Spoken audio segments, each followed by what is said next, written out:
Boa noite, irmãos e irmãs, a graça e a paz do Senhor, amém? Estar na casa do Senhor é muito bom, estar com o Senhor, não só nesse momento, né? Mas o momento de culto a Deus é muito importante. E a pedido do pastor Alex, o conselho reunido, né? Nós decidimos iniciar os estudos desde o domingo passado, no livro de Malaquias. Tem gente que fala assim, mas é o Velho Testamento, é livro já ultrapassado. Não, tem muitas lições que nós podemos tirar para as nossas vidas, especialmente com relação ao culto, né? E domingo passado nós começamos então a apresentar uma série de sermões com o pastor Alex, no livro do profeta Malaquias, o último livro do Velho Testamento. E o livro todo ele trata do culto, embora focando diversos aspectos relacionados com a situação do povo. E ele segue sempre essa mesma estrutura. Se você vê, o livro ele é característico, é uma estrutura única do livro de Malaquias, né? O profeta, Deus faz uma declaração, o povo questiona a declaração, um diálogo, então Deus responde, refutando aquele argumento que era apresentado pelo povo, né? E o profeta, então, trazia uma palavra da parte de Deus ao povo. Nós temos aplicações para nós nesse diálogo. E o povo geralmente replicava como? Com incredulidade. E Malaquias, então, explicava a razão pela qual ele havia feito essa declaração em nome de Deus, e respondendo aquele questionamento cínico mesmo do povo. E o profeta serve então como se fosse um mediador em um diálogo entre Deus e o povo de Israel, o qual ele questionava cada afirmação de Deus. Os questionamentos eram: será que Deus nos ama? Por que nós estamos profanando o culto a Deus? Ou por que Deus não aceita a nossa oferta? Por que Ele não aceita os nossos sacerdotes, os pastores da época, né? Em que nós estamos desagradando a Deus? Em que nós estamos roubando a Deus? Em que nós estamos difamando a Deus? Então, questões assim, que parece que a gente, ao ler o livro, o povo de Israel parecia acreditar que não havia motivo para Deus enviar aquele profeta Malaquias ali para questioná-los a respeito da vida espiritual e do culto que eles ofereciam ao Senhor todos os sábados no templo de Jerusalém. E o livro termina com a promessa do grande dia do Senhor, né? Quando Deus irá definitivamente sanar toda dúvida e silenciar todo questionamento. Cremos que aqui na igreja, o grande objetivo desses estudos e mensagens é que nós possamos entender estes princípios e aplicá-los aos nossos dias, pois assim como nos dias de Malaquias, um reavivamento do culto bíblico hoje também se faz muito necessário no meio evangélico brasileiro. Vamos ler então Malaquias capítulo 1, versículos 6 a 14. O filho honra o pai. Vamos ler juntos? Todos juntos? O filho honra o pai e o servo ao seu senhor. Se eu sou pai, onde está a minha honra? E se eu sou o Senhor, onde está o respeito para comigo? Diz o Senhor dos exércitos a vós outros, ó sacerdotes, que desprezais o meu nome. Vós dizeis: em que desprezamos nós o teu nome? Ofereceis sobre o meu altar pão imundo, e ainda perguntais: em que te havemos profanado? Nisto que pensais: a mesa do Senhor é desprezível.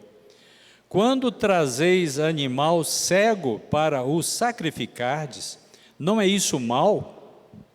E quando trazeis o coxo ou o enfermo, Não é isso o mal? Ora, apresenta-o ao teu governador, acaso terá ele agrado ti e te será favorável? Diz o Senhor dos Exércitos. Agora, pois, suplicai o favor de Deus, que nos conceda a sua graça, mas com tais ofertas nas vossas mãos, aceitará ele a vossa pessoa, diz o Senhor dos Exércitos. Tomara houvesse entre vós quem feche as portas, para que não acendesseis debalde o fogo do meu altar. Eu não tenho prazer em vós, diz o Senhor dos Exércitos, nem aceitarei da vossa mão a oferta. Mas desde o nascente do sol até o poente, é grande entre as nações o meu nome, e em todo lugar lhe é queimado incenso, e trazidas ofertas puras, porque o meu nome é grande entre as nações, diz o Senhor dos Exércitos. Mas vós o profanais quando dizeis, a mesa do Senhor é imunda, e o que nela se oferece, isto é, a sua comida, é desprezível. E dizeis ainda, que canseira, e me desprezais, diz o Senhor dos Exércitos. Vós ofereceis o dilacerado e o coxo e o enfermo. Assim fazeis a oferta. Aceitaria eu isso da vossa mão, diz o Senhor. Pois maldito seja o enganador, que tendo um animal sadio no seu rebanho, promete e oferece ao Senhor um defeituoso. Porque eu sou o grande rei, diz o Senhor dos Exércitos, o meu nome é terrível entre as nações. Vou pedir para desligar aqui o ar, por favor.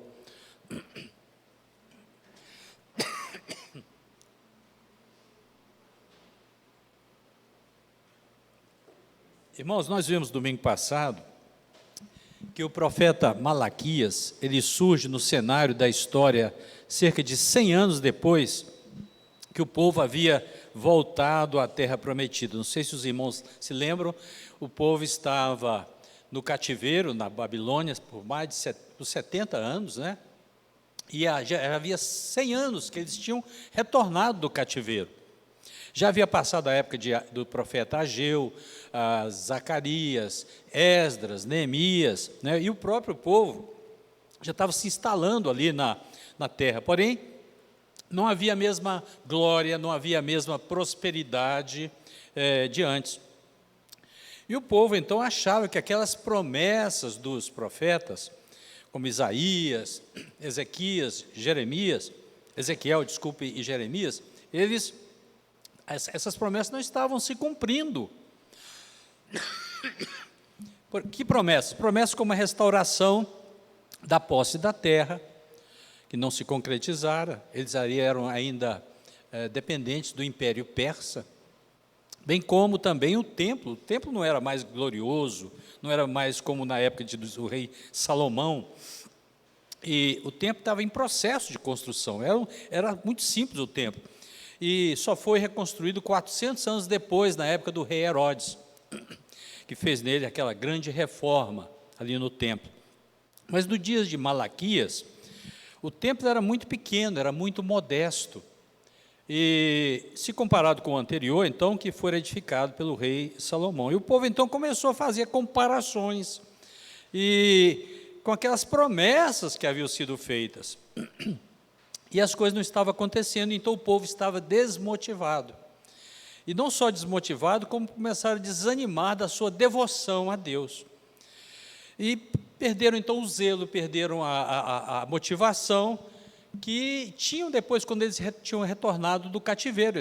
Quando retornaram do cativeiro, estavam super motivados, né? Então, pouco a pouco, começaram então cada um a cuidar das suas coisas, cuidar dos seus negócios, né? E o culto a Deus foi ficando em segundo plano. Os próprios sacerdotes, quer dizer, os pastores da época, eles haviam se corrompido, e não havia mais, eles não estavam mais executando as tarefas de forma devida. Então o culto não estava mais sendo naquele padrão que Deus tinha estabelecido, né, como aceitável.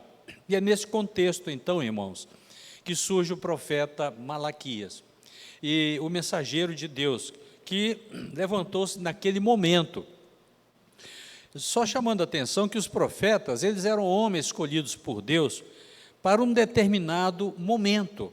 Todos conhecem esse aspecto, mas eles não tinham assim uma função regular, né? Eles não eram ordenados, eles eram chamados por Deus. Então, quando é que eles apareciam? Apareciam quando a religião institucionalizada estava falhando, ou quando os reis estavam falhando, ou quando os sacerdotes que eram responsáveis para conduzir o culto a Deus também estavam falhando. Então, os profetas, vamos dizer assim, eram o último recurso de Deus para comunicar a sua vontade ao povo.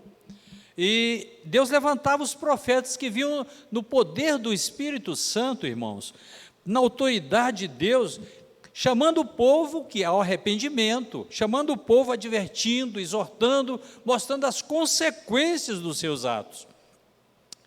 E às vezes nós pensamos que o papel de um profeta é prever o futuro, né? Essa não era a sua função principal, mas na verdade a previsão de futuro pelo profeta era uma parte pequena do seu ofício. A tarefa principal do profeta, nós vemos em toda a Bíblia, é chamar o povo ao arrependimento, é chamar o povo a obedecer a Deus e a sua lei. E nós vimos no primeiro estudo que há um diálogo já entre Deus e o povo que se deu pela mediação de Malaquias, e Deus começou dizendo: eu sempre vos amei. É interessante isso.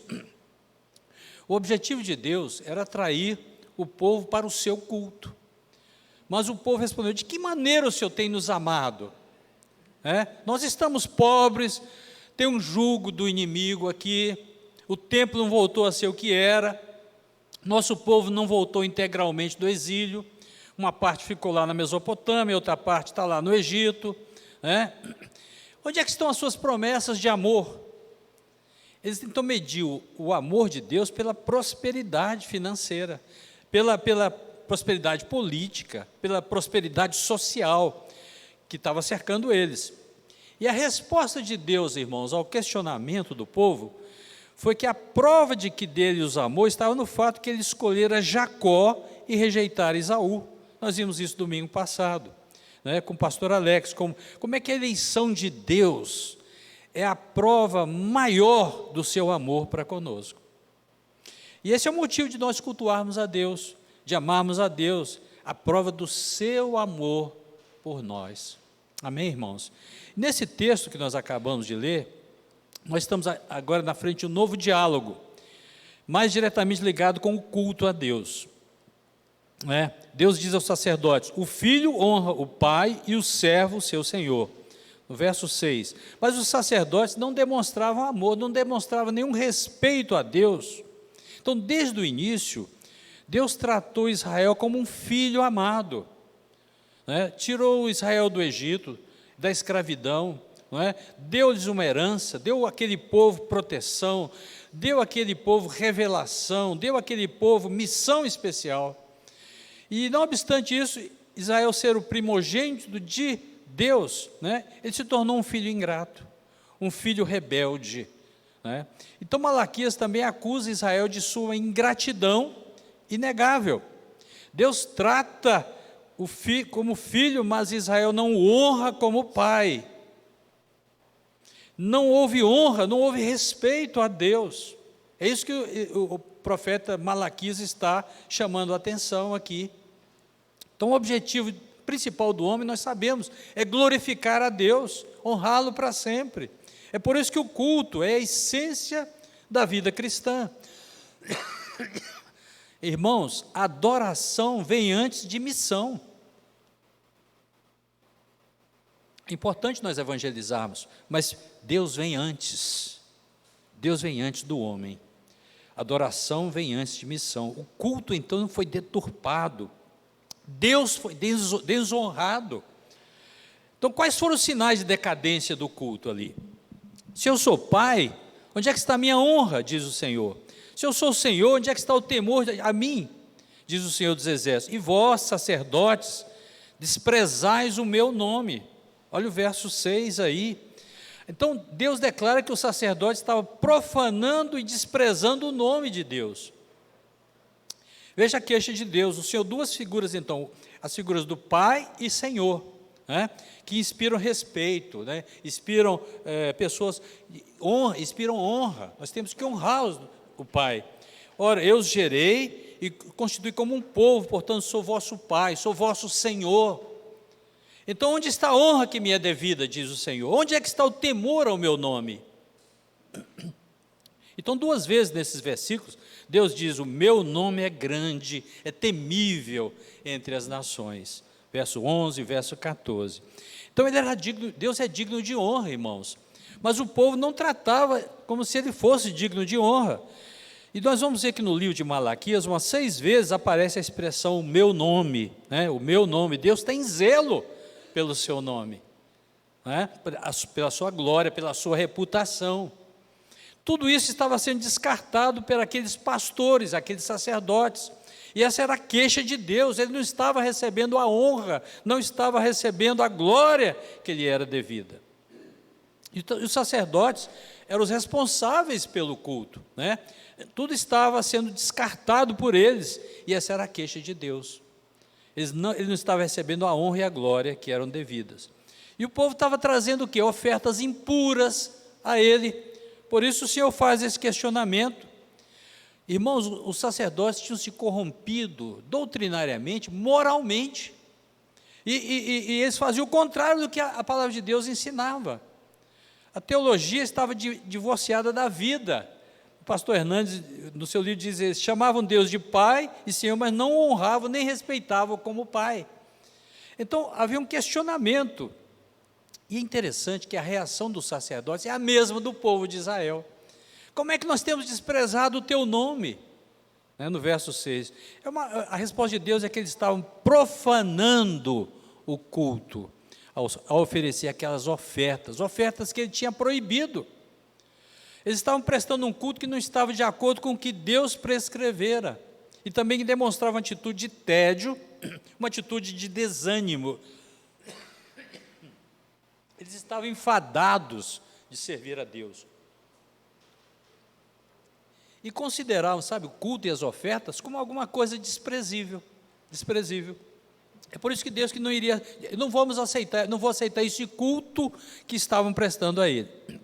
Então, nós estamos aqui diante de um problema muito interessante, muito sério. Irmãos, às vezes, as pessoas pensam que as partes do culto público é um aspecto menor da igreja. A igreja tem tanta coisa, né? Tem tantas atividades, tantos departamentos, mas o culto é apenas uma parte menor. Na realidade, irmãos, o culto é a expressão pública do que a igreja acredita sobre Deus, sobre si mesma e sobre a salvação. O culto é um assunto muito sério. Eu vi um comentário do Dr. Augusto Nicodemos, no livro dele, que diz assim: muitos pensam que a reforma protestante teve a ver apenas com a centralidade das Escrituras e a salvação pela fé, sem as obras da lei, a justificação. Sem dúvida, esses dois temas, né, a centralidade das Escrituras e a salvação pela fé, foram a base da reforma iniciada por Martinho Lutero. Contudo, irmãos, logo em seguida, essa reforma que se iniciara com a redescoberta das Escrituras, sola Escritura, né? E com a justificação somente pela fé, sola fide, alcançou a questão do culto. Isso ocorreu por quê, irmãos? Porque o culto da Igreja Católica Romana, na Idade Média, ele refletia o que ela acreditava acerca de salvação. Ou seja, a salvação era mediada, tinha que ser mediada pela igreja, por meio dos sacramentos, por meio dos sacerdotes, ou os padres católicos, os ministros. Então, o culto na Idade Média era a expressão daquilo que se acreditava a respeito da salvação. No momento que Lutero descobriu que a salvação não é mediada pela igreja, pelos padres, que a salvação não é por obras, mas pela graça, mediante a fé em Cristo Jesus, então não somente a teologia, mas o próprio culto mudou, totalmente. O culto passou a ser diferente. Aqueles que passaram agora a aceitar a doutrina da justificação pela fé somente.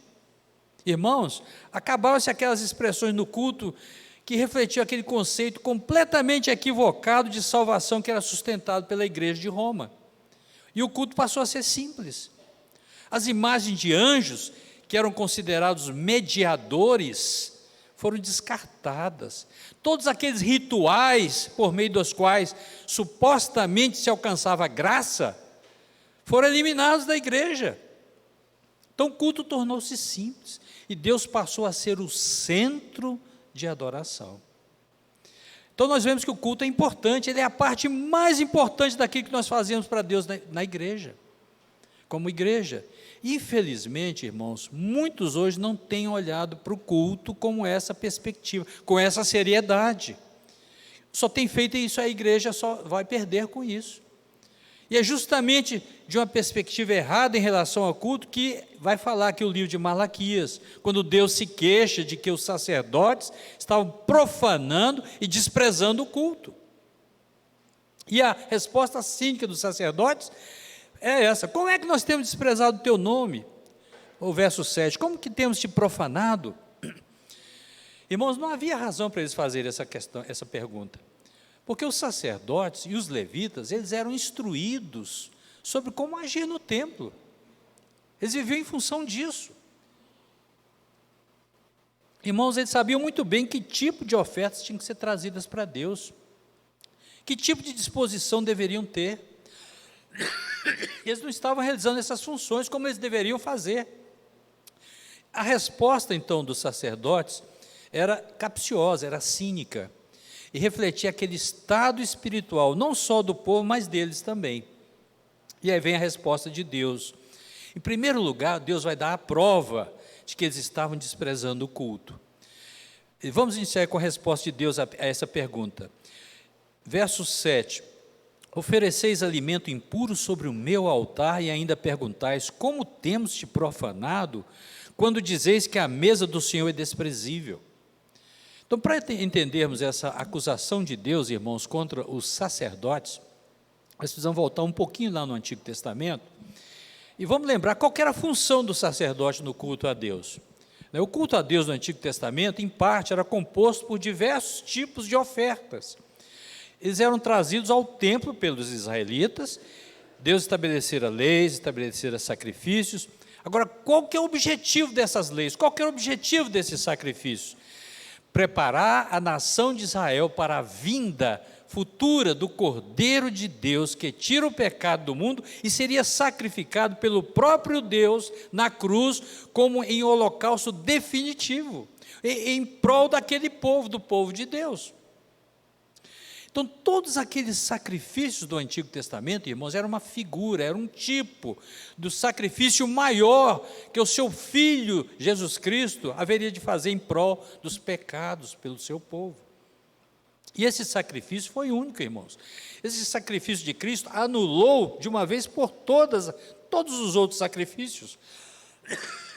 Pois, por meio dele, Deus realiza, irmãos, de uma vez para sempre, a reconciliação dos pecadores, perdoando definitivamente os pecados de todo o povo. Amém, irmãos? Então, os sacerdotes eram os integrantes da tribo de Levi, tinham como função cuidar do culto a Deus. Eles não faziam nada além disso, eles eram pastores em tempo integral, tanto que o salário deles vinha do dízimo do povo. E a tarefa deles, então, era de serem conhecedores da lei, para que na hora em que o povo trouxesse o sacrifício, eles examinassem o animal, examinassem as ofertas e decidissem se aquelas ofertas, se aqueles animais eram válidos ou não. Eles deveriam saber como cortar o animal, acender o incenso. A função era totalmente, inteiramente para o culto a Deus, né? E de acordo com a lei que Deus revelou em todos os detalhes, eles não podiam absolutamente mudar nada daquele culto, nada. Quando Deus os acusa de estar profanando o culto, eles devolvem a pergunta cinicamente. Mostra que eles sabiam muito bem que estavam pecando, pois tinham a ideia clara das suas funções como ministros de Deus. e responsáveis por aquele culto que eles dedicavam a ele, sabiam, viviam por isso, para isso. E a resposta de Deus nesses termos: ofereceis alimento impuro sobre o meu altar, e ainda perguntais, como temos te profanado, quando dizeis que a mesa do Senhor é desprezível, no verso 7. Irmãos, mesa aqui é a metáfora do altar onde as ofertas eram servidas. Em outras palavras, a resposta de Deus, sabe o que é, irmãos? Eu não aceito essas ofertas porque elas são imundas. Pode até ser trazidos com a melhor das intenções, mas não estão dentro do padrão que foi estabelecido. Irmãos, eu fico tirando lições para as nossas vidas, porque as pessoas às vezes querem adorar a Deus do seu modo, cheio de boas intenções, mas quem regula o culto é Deus, é Ele mesmo, não nós. Não podemos inventar a maneira diferente, própria de adorar a Deus, pois Ele vai dizer que sobre o pão é imundo que está sobre o altar. O que Ele disse para os próprios sacerdotes? Que os próprios sacerdotes consideravam a mesa de Deus desprezível, imunda. Parece que eles pensam assim: isso tudo a respeito de culto não passa de bobagem. Por que nós devemos nos preocupar com isso? Não vou fazer de qualquer jeito mesmo.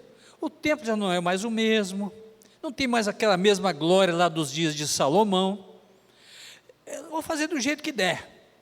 Então havia essa atitude displicente por parte dos pastores daqueles dias. Irmãos, há dois motivos pelos quais Deus não aceita o culto a Ele oferecido. Primeiro, quando não está dentro do padrão que Deus estabeleceu. E segundo, quando está contaminado por essa atitude de desprezo, essa atitude de pouco caso, de indiferença. Quem pensa que esse princípio mudou do Antigo no Novo Testamento está redondamente enganado. Na verdade, o Antigo Testamento, irmãos, é sombra e figura de uma realidade espiritual que já chegou. Portanto, foi por esses motivos que Deus não estava aceitando o culto que lhe era oferecido. Veja o que diz Malaquias capítulo 1, verso 8.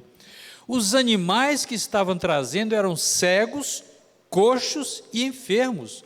Eles estavam sacrificando animais expressamente proibidos pela lei de Moisés. E, portanto, fora daquele padrão que Deus estabeleceu. É interessante isso, né? Então, eles estavam trazendo dilacerado, verso 13, coxos e enfermos, verso 8, defeituosos, verso 14. Eles estavam oferecendo a Deus o pior, o resto, o imprestável. Eles estavam trazendo até mesmo carniça. Essa prática era contrária à orientação bíblica, que exigia um animal sem defeito. Como é que nós vemos, lá em Deuteronômio capítulo 15, verso 21, fala que a ordem era clara. Se houver algum defeito, por exemplo, se for aleijado, se for cego, ou tiver qualquer outro defeito, não o sacrificarás ao Senhor teu Deus. Então esse sacrifício deve ser um tipo do sacrifício perfeito do Senhor Jesus Cristo. Lembra disso? João 1,19, Jesus Cristo, eis o Cordeiro de Deus que tira o pecado do mundo. Ou 1 Pedro, capítulo 1, verso 18 a 21, nos fala também de Cristo como o Cordeiro perfeito.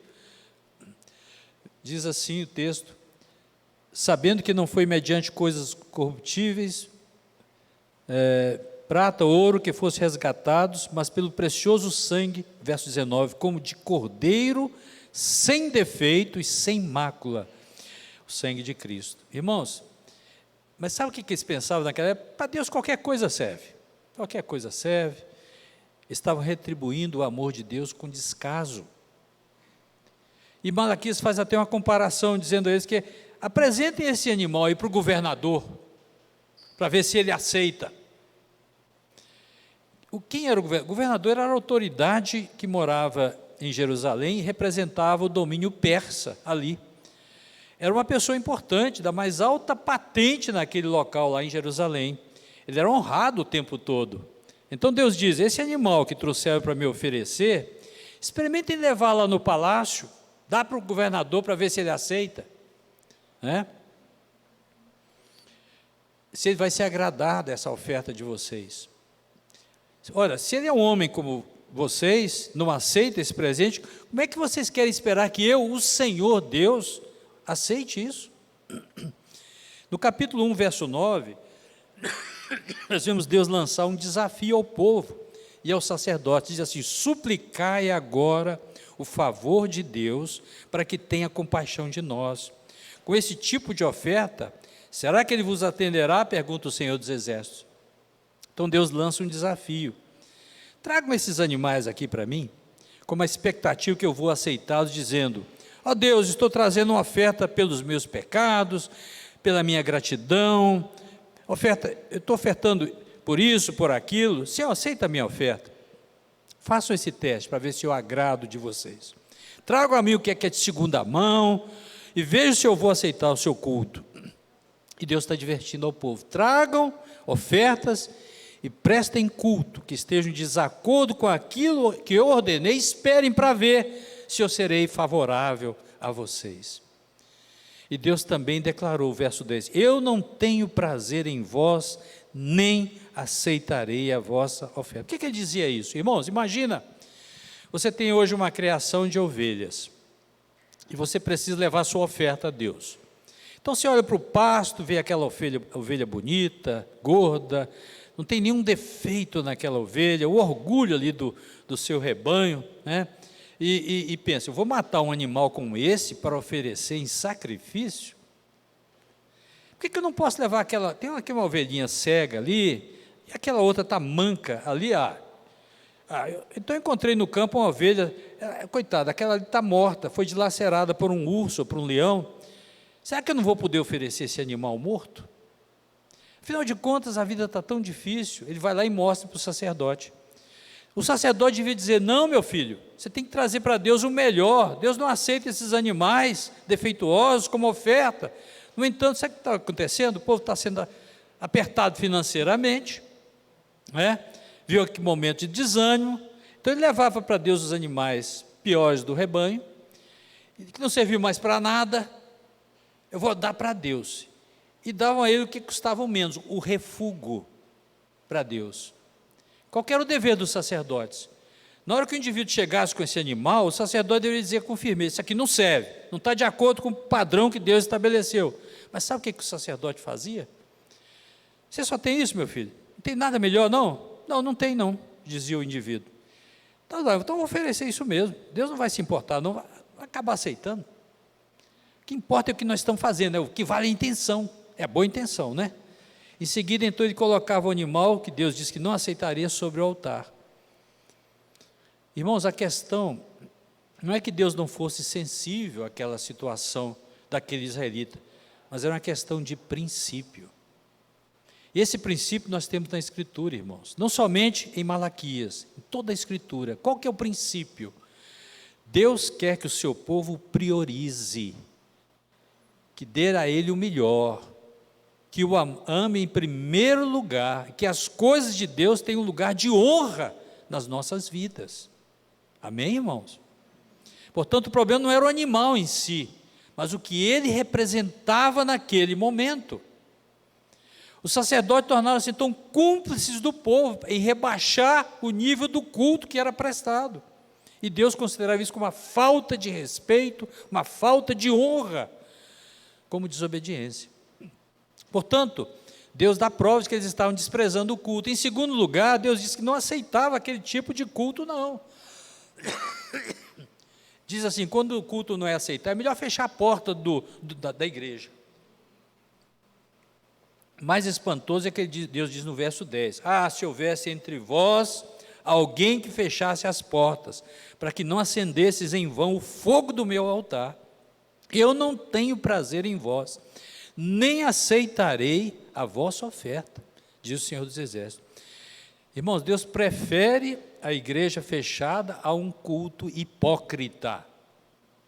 É inútil acender o fogo do altar, se nele nós vamos oferecer uma oferta imunda, se a nossa vida está contaminada, se a nossa vida está cheia de impureza, sabe, irmãos, e ódio, muitas vezes ódio. Se você pega lá Mateus capítulo 5, né, nós temos versículos 23 a 25, o texto muito conhecido, o Senhor Jesus, no seu sermão, ele diz o seguinte, Mateus 5, 23 a 25, se, pois, ao trazeres ao altar a tua oferta, ali te lembrares de que teu irmão tem alguma coisa contra ti, deixa perante o altar a tua oferta, vai primeiro reconciliar-te com teu irmão, então voltando faze a tua oferta. Entre em acordo sem demora com o teu adversário, enquanto estás com ele a caminho, para que o adversário não te entregue ao juiz, e o juiz ao oficial de justiça, e seja recolhido à prisão. Então, irmãos, em outras palavras, vão embora para casa, eu não quero saber do culto de vocês. Quem dera houvesse sacerdote que dissesse basta. Ou oferecemos um culto a Deus com a disposição correta, de maneira que ele determinou o que é digno de receber, ou é melhor fechar as portas da igreja, para que não acenda em vão o fogo do altar. Então o fogo do altar era onde eram queimadas os animais. Deus disse que aquele fogo era aceso em vão, porque o povo estava trazendo ali no altar animais de segunda classe, ofertas fajutas, sobras. Era melhor que houvesse levitas que fechassem as portas, lacrassem e dissessem, se não pararem de profanar o culto a Deus, vão fechar as portas do templo, vão apagar o fogo, até que volte a servi-lo de todo o coração. Isso mostra, irmãos, quanto Deus zela pelo seu culto, quanto Deus leva o culto a sério.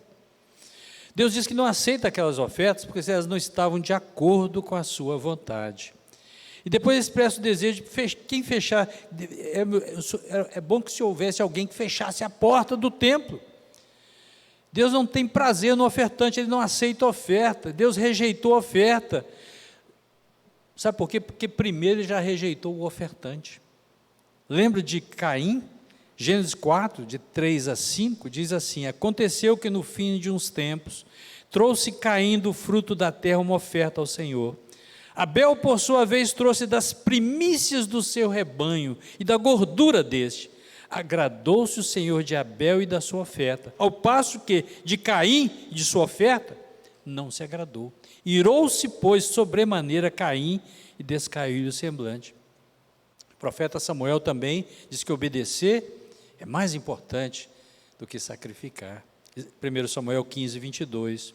E Deus também diz pelo profeta Isaías, não continueis a trazer ofertas vãs, o incenso é para mim abominação, não posso suportar iniquidade associada ao ajuntamento solene, Isaías 1,13, o Senhor Jesus também disse em Mateus 15, esse povo honra-me com os lábios, mas o coração está longe de mim, Mateus 15, 8,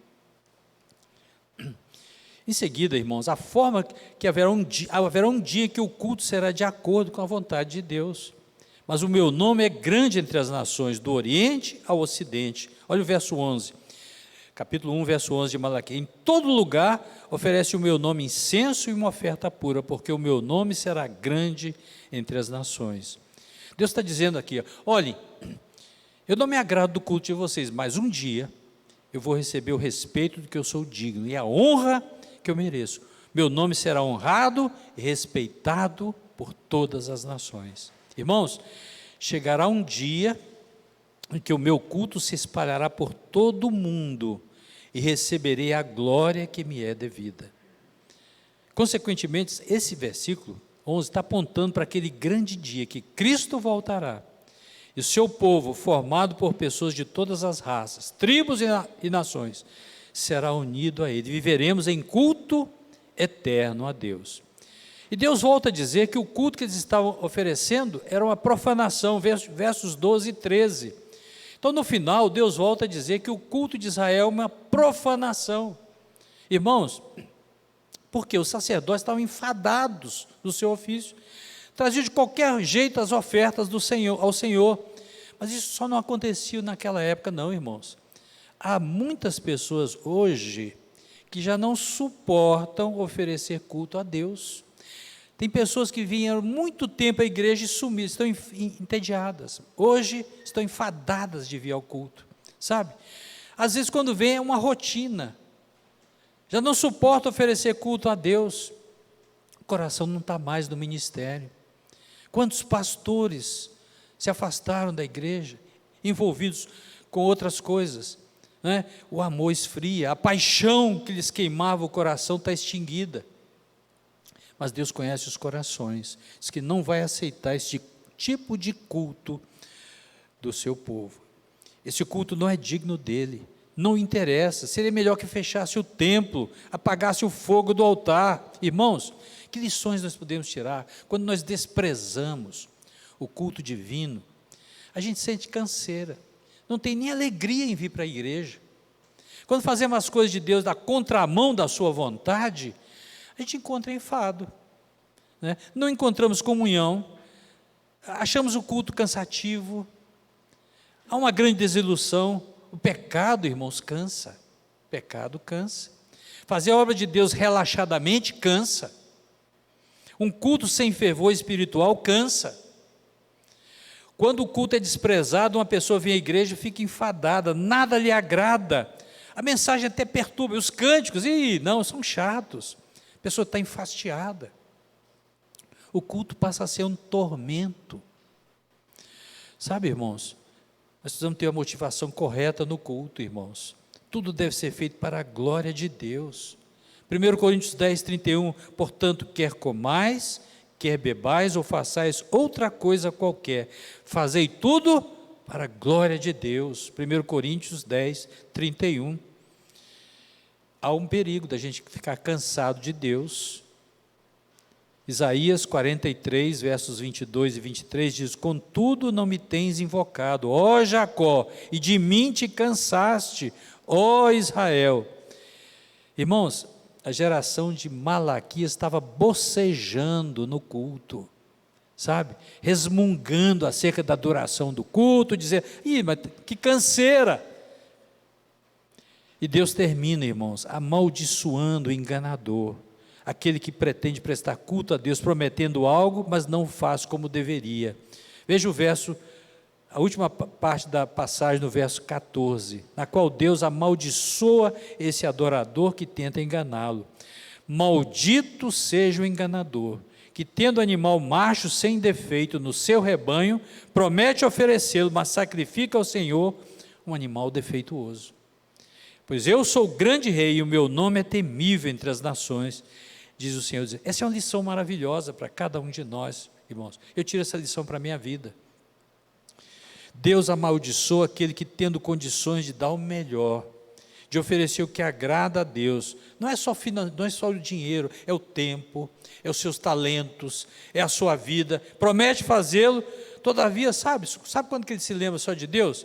Na hora de pedir direção, na hora de pedir uma bênção, aí vem procurar Deus, nas necessidades, aparece no culto e deseja que Deus o abençoe. Malaquias ergue a voz para dizer que Deus não aceita esse tipo de culto vazio, formal, hipócrita, fraudulento, com ofertas que procedem de um coração bem distante. Irmãos, Malaquias também diz que Deus não pode ser enganado pelos pastores, pelos sacerdotes. Deus examina o coração, Deus examina o bolso e Deus examina o gasofilácio. Deus examina o coração, Deus examina o bolso e Deus examina o gasofilácio. Tendo o povo o melhor, trazia o pior para Deus. Irmãos, prometiam primícias, traziam o resto, mas Deus não é Deus de resto, não. Eles estavam roubando a Deus nos dízimos e pensavam que Deus não estava vendo. Malaquias 3:8.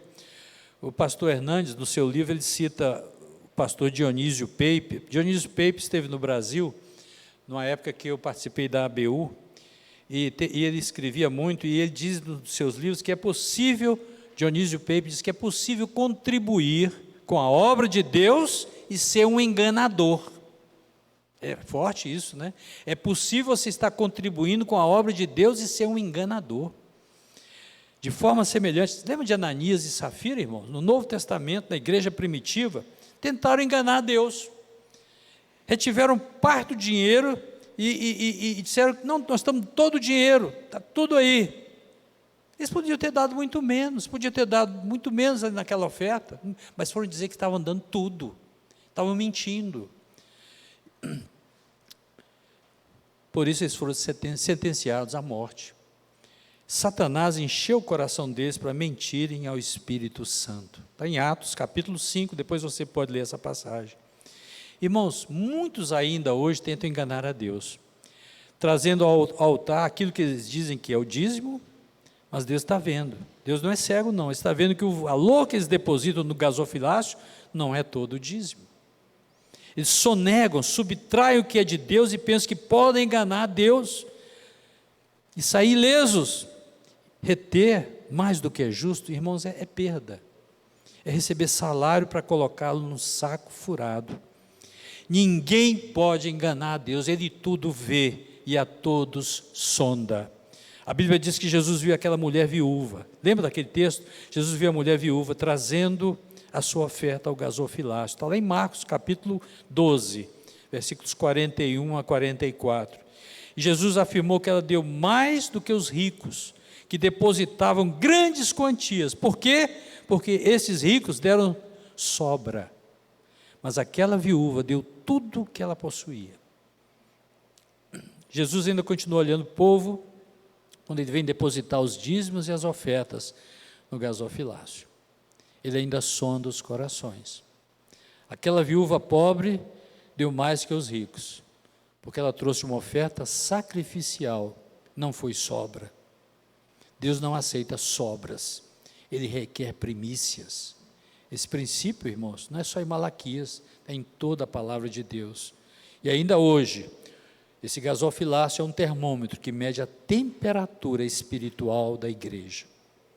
Hoje, nós não trazemos animais como oferta de gratidão a Deus, nem oferta pelo pecado. Porém, nós trazemos a Deus o nosso louvor. Nós trazemos a Deus a nossa presença. Nós trazemos a Deus o nosso coração. Trazemos nossas ofertas e oferecemos a Ele os nossos talentos. O princípio é o mesmo. Deus continua a querer o melhor de nós, as nossas primícias. Ele não vai aceitar nada que seja inferior, pois o culto a Deus é a expressão da lealdade, né? Da devoção que temos para com Ele. Amém, irmãos? É no culto que nós vamos dizer publicamente: Tu és o primeiro, Senhor, da minha vida.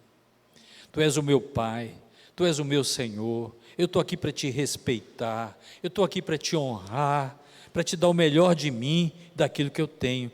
Esse é o significado do culto. Esse é o significado do culto. Por isso que Deus estava chamando a atenção daqueles pastores, sacerdotes, daquele povo, no tempo de Malaquias, porque estavam trazendo para o culto que eles não deviam, o que não era aceitável aos olhos do Senhor. E algumas conclusões e aplicações que eu queria tirar nessa noite com os irmãos. Esse texto, irmãos, já me tocou muito, porque teve uma época na minha vida que eu brincava de igreja. Eu, como engenheiro, como presbítero mesmo de igreja, eu estava na igreja, mas brincando de igreja, quando Deus me mostrou muitas coisas e tem me mostrado. E esse texto é muito importante, porque mostra a responsabilidade que nós temos de mudar a nossa visão. Eu não venho para ver ninguém cantando na igreja, eu venho para servir, eu venho para cultuar a Deus. E nós temos que cultuar a Deus em espírito e em verdade. E o povo naquela época não estava tendo mais respeito com as autoridades, estava tendo mais respeito com as autoridades políticas do que com o Senhor dos Exércitos. O povo estava mais articulado na bajulação aos homens públicos do que na adoração a Deus. Eles não tinham coragem de ofertar ao governador o que estavam trazendo para a casa de Deus. Eles honravam mais os homens do que a Deus. Irmãos, às vezes, ainda hoje, muitas vezes nós temos mais reverência diante dos homens do que diante de Deus. No falar, no vestir, no agir, na postura. E o povo busca e buscava favores de Deus, mas não queria agradar a Deus, não. Deus prefere a igreja fechada a um culto hipócrita. É inútil acender o fogo do altar se nele nós vamos oferecer uma oferta imunda, se a nossa vida está contaminada, se a nossa vida está cheia de impureza, de pecado, de ódio. Quando nós deixamos de reconhecer, irmãos, a majestade de Deus, Ele vai chamar outro povo para si dentre as nações. O Deus dos exércitos não é uma divindade tribal, não. Irmãos, Deus não é a propriedade de uma igreja presbiteriana, não. Deus não é a propriedade de um grupo, de uma denominação. Ele não é apenas o Deus dos judeus, Ele não é apenas o Deus da nossa igreja, Ele é o Senhor do universo. Aleluia. Seu nome é grande, fora dos limites de Israel. Deus chama os seus eleitos das nações, Ele vai julgar as nações, Ele julga as nações.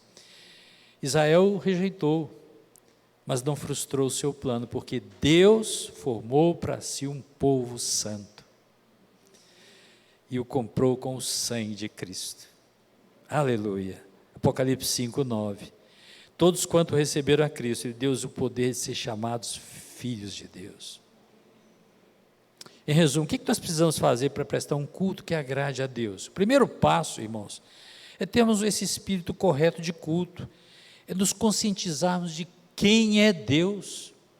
O problema dos sacerdotes daquela época, do povo daquela época de Malaquias, é que eles tinham uma visão muito míope de Deus, uma visão diminuta de Deus. Irmãos, o culto a Deus nada mais é que a expressão daquilo que nós cremos, que nós acreditamos. Se você tem pensado em Deus em termos pequenos, seu culto vai ser proporcional ao entendimento que você tem de Deus, desse Deus pequeno. Mas se você vir a Deus como Ele se revela, como um Deus grande, um Deus temível entre as nações, como o Criador dos céus e da terra, o mantenedor do universo, o Deus que é Pai e Senhor, você certamente não vai desejar cultuá-lo de qualquer jeito, como as pessoas da época de Malaquias, não. Por que as pessoas oferecem a Deus um culto sem sentido, um culto sem expressão, um culto sem envolvimento? Porque elas têm uma visão diminuta de Deus. Essas pessoas diante de um Deus que as ama profundamente, deveriam ser sensíveis à grandeza desse ser divino, oferecer-lhe um culto que estivesse à altura do que ele merece. Deveriam oferecer um culto que é digno da sua glória, da sua majestade. O culto que oferecemos, irmãos, é um reflexo do que nós pensamos acerca de Deus. As partes do culto devemos fazer nele estão prescritos na sua palavra, na sua revelação. Nós não podemos acrescentar, não podemos tirar nada do que Deus revelou, como Ele deseja ser adorado. E quando a gente compara o Antigo Testamento com o Novo Testamento, nós temos mudanças em alguns elementos, porque esses elementos eram tipos, eram figuras que apontavam para Cristo, então tinha um caráter transitório, mas também nós encontramos elementos de caráter permanente, os louvores a Deus, a pregação da sua palavra, a leitura da sua palavra, fazem parte do culto a Deus. E é também essa atitude de reverência, atitude de respeito, atitude de consagração. Um culto prestado a Deus em espírito e em verdade, sem nenhuma invenção. O Deus de Malaquias, irmãos, é o mesmo de ontem, hoje e eternamente. Ele continua não aceitando o culto que não esteja de acordo com o que Ele estabeleceu. Ele não gosta, ele não quer ficar com sobras, não, irmãos. Ele não tem que ser de acordo com a sua vontade. Um culto em que o coração tem que estar presente. Deus não aceita qualquer tipo de culto. Pense nessa noite, na sua atitude quando você cultua a Deus. Pense na sua vida como um todo. Porque o culto, irmãos, é a expressão externa do que a igreja é, mas também é a expressão do nosso compromisso interior com o Senhor, para com o Senhor. Se o seu culto ao Senhor é insignificante, é superficial, isso significa que as outras partes da sua vida também o são. Que Deus não é o Senhor da sua vida e que Ele não está exercendo a função de Pai. Ele não está exercendo a função de Senhor, o Senhor absoluto e verdadeiro da sua história. Irmãos, Deus espera ser honrado pelo seu povo por sua grandeza. Isaías 40, versos 15 e 22. Por seu grande amor. Ele requer ser temido como Senhor, honrado e amado como Pai, Senhor e Salvador. Que o Senhor nosso Pai Celeste venha nos conscientizar, cada dia, a nos apresentar continuamente ao grande e sublime Deus, com honras, louvores, gratidão, submissão à sua palavra, como filhos seus, desejando cultuá-lo em espírito e em verdade, e oferecer nossas vidas a Ele, nossas prioridades a Ele, nossa adoração contínua, nossa adoração diária. Amém, irmãos? Que seja essa a minha e a sua oração nessa noite.